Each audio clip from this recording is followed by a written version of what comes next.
سلامونه احترامات ملګرو پرون راهیسې زه میسیجونه ګورم وایس میسیجونه دي ماته خلک لیږي چې باینانس وایي چې موږ په افغانستان کې خپل فعالیت بندو او نور باینانس بندیږي افغانستان کې نو ستاسو په وړاندې دا زه د باینانس د کسټمر سروس سره لایف چیټ کې ما خبرې وکړې دلته ګورئ چې ما سره ایلی په نوم باندې ایجنټ لایف راغی ویلکم ټو باینانس کسټمر سپورټ صحیح ده دلته ما ورته ویل هاي هاو ار یو ایلی او د ویل چې هاي رحمان مې اسک ما ورته ویل چې زه پوښتنه کولی شم او ویل چې ولې نه ما ورته ویل چې آیا افغانستان کې رښتیا د باینانس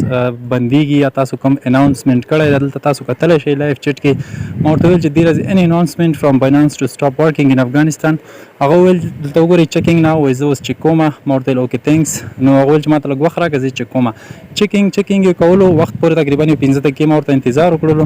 نو دلته وایي چې I'm sorry for taking your time نو هغه چې کله چیکینګ وکړو دلته وګورئ دې میسیج ته لیکلي دي چې upon checking there is no restriction for Afghanistan to do trade and P2P بیا لاندې لیکلي چې you can certainly continue using Binance as a per usual صحیح ده تاسو کولی شئ چې باینانس استعمال کړئ لکه څنګه چې تاسو مخکې استعمالولو هیڅ مشکل نشته داسې کوم اناونسمنت باینانس داسې نه دي ویلي چې موږ افغانستان کې فعالیت بندو نو ما ورته ویل تھینک یو سو مچ بیا یې ویل چې پلیز ویټ آی ویل ګیو ا لینک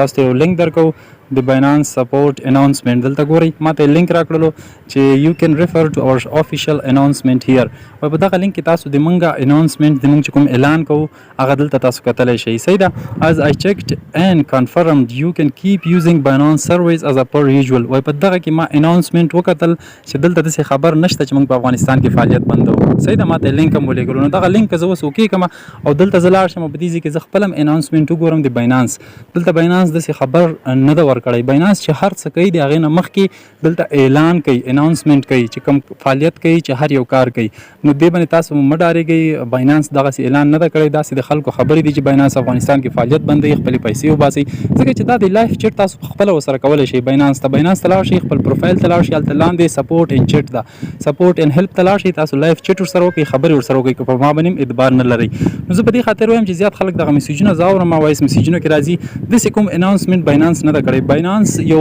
داسې اعتباري سرچینه ده چې دا هر یو کار کوي هغې نه مخکې دوی اعلان کوي اناونسمنت کوي که چېرته ده په افغانستان کې فعالیت بندولی نو ده به اول ویلي وای چې موږ په حتما دا اعلان کوي چې افغانستان کې موږ فعالیت بندوو یعنې خپل اکاونټونو نه پیسې وباسئ هر څه کوئ تاریخ به ښیي چې په دغه ورځ باندې موږ